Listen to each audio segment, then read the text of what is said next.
Hierarchy of taxonomy, scientist था जिसका नाम था कार्ल लिनियस। उसने ये जो लिविंग ऑर्गेनिज्म की क्लासिफिकेशन है उसके लिए मुख्तलिफ रैंक्स या मुख्तलिफ लेवल या मुख्तलिफ टैग्स उसके ज़रिए इन ऑर्गेनिज्म को क्लासिफाई किए। जिस तरह के हम लोगों को मैंने पहले मिसाल बताया था कि ये जो जितने भी इंसान हैं इस दुनिया में उनको सबसे पहले तकसीम किए गए हैं कंट्रीज़ में, ममालिक में। इसी तरह फिर इनको तकसीम किए गए हैं सूबों में, प्रोविंसेस में। इस तरह फिर इनको तकसीम किए गए हैं यूनियन डिस्ट्रिक्ट में, प्रोविंस को।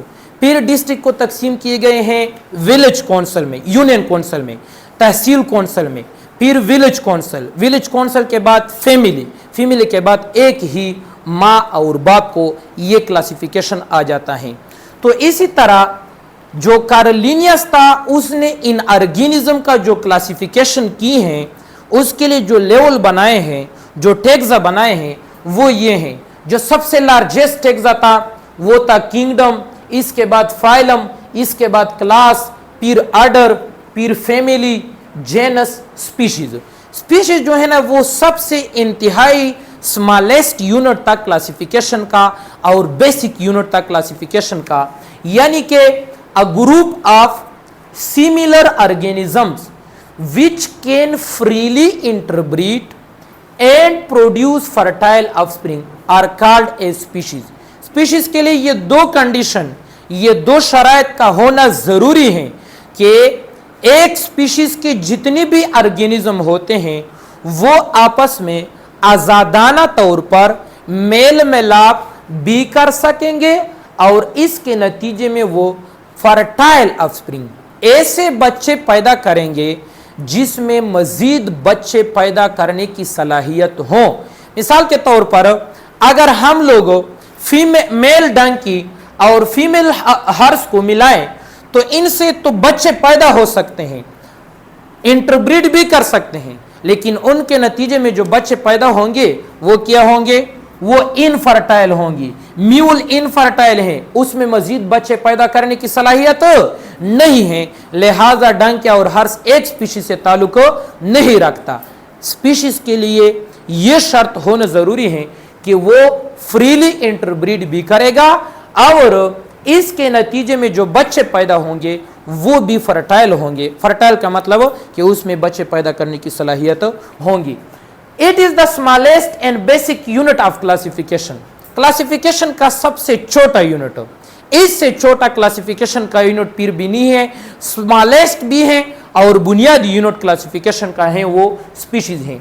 ये लाइन समझ ले, sentence, all the member of a species have same number of chromosome in each cell. Species के जितने भी मेंबर होंगे उसके हर एक सेल में क्रोमोसोम के नंबर सेम होंगे।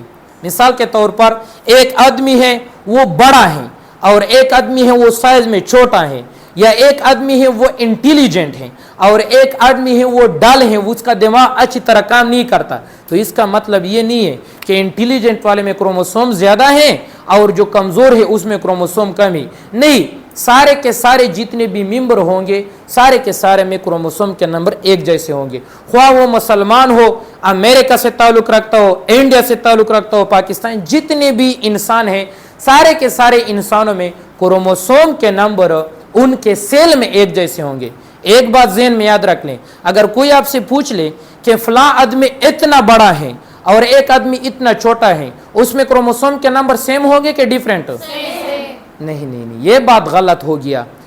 बड़े आदमी में क्रोमोसोम ज्यादा होंगे। क्यों?